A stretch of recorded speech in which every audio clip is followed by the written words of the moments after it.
ഇതാണ് നമ്മുടെ egg cabbage തോരൻ. അപ്പോൾ ഇതിന് വേണ്ടത് ഈ ക്യാബേജ് ഇതുപോലെ കുനുകുനാന്ന് അരിഞ്ഞെടുത്തിരിക്കുന്ന ഒരു 300 ഗ്രാം സവാള, ഒരു സവാള ഒരുമാതിരി വലിയ സവാള ചെറുതായി അരിഞ്ഞെടുത്തത്, വെളുത്തുള്ളി ഒരു 5-10 കഷ്ണം ഇതുപോലെ കൊച്ചായിട്ട് അരിഞ്ഞ്, ഒരു 3 പച്ചമുളക്, വേപ്പല, ഉപ്പ്, കടുക്, ഉഴുന്നുപരിപ്പ്, 3 മുട്ട, ഒരു അരമുറി തേങ്ങയുടെ പീര, കുരുമുളക് പൊടി, മഞ്ഞൾപ്പൊടി. അപ്പോൾ ഇത്രയാണ് ഇതിൻ്റെ വേണ്ട ഇൻഗ്രീഡിയൻസ്. കടുകൊക്കെ പൊട്ടിക്കാനുള്ള എണ്ണ.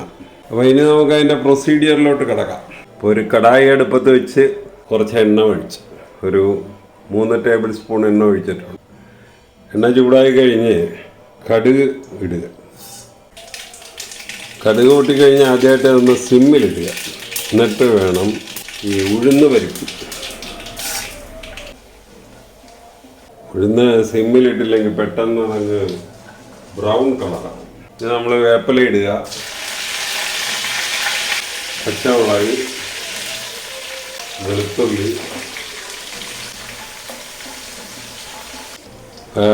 വെളുത്തുള്ളിയുടെ പച്ചമണമൊക്കെ മാറിക്കഴിഞ്ഞാൽ നമ്മൾ സവാള ഇടുക.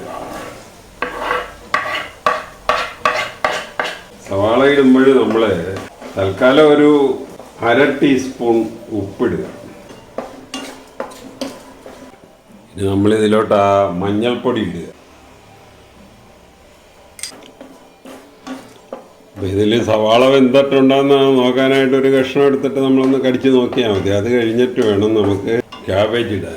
സവാള, വെളുത്തുള്ളി എല്ലാം നല്ലപോലെ വെന്തിട്ടുണ്ട്. ഇനി ഇതിലോട്ട്, അപ്പോൾ നമ്മളിതിൽ മഞ്ഞൾപ്പൊടിയൊക്കെ ഇട്ട് കഴിഞ്ഞ് ഇനി ഇതിലോട്ട് ക്യാബേജ് ഇടുക. ഇത് ഏകദേശം 300 ഗ്രാം ക്യാബേജാണ്. അപ്പോൾ നമ്മളിതിൽ 3 മുട്ടയാണ് ഉപയോഗിക്കുന്നത്. അപ്പോൾ 100 ഗ്രാമിന് ഒരു മുട്ട വരും.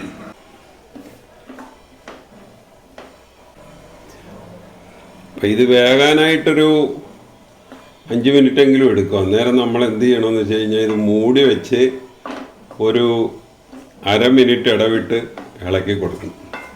അല്ലെങ്കിൽ ഇത് കരിഞ്ഞു.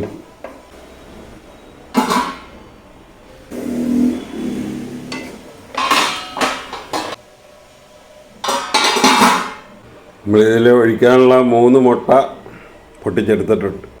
അപ്പോൾ അതിലേക്ക് ഇച്ചിരി കുരുമുളക് പൊടി, കുറച്ച് ഉപ്പ്, എന്നിട്ട് നല്ലപോലെ ഒന്ന് അടിക്കുക.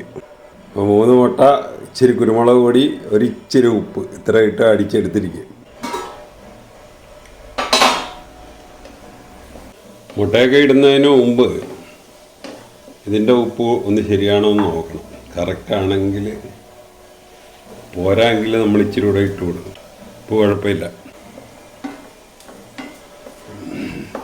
ഇപ്പോൾ ക്യാബേജ് ഒരുമാതിരി വെന്തിട്ട് എല്ലാം വെന്തിട്ടുണ്ട്. ഇനിയിപ്പോൾ നമ്മൾ ഇതിലോട്ട് തേങ്ങാപ്പീര ഇടുക.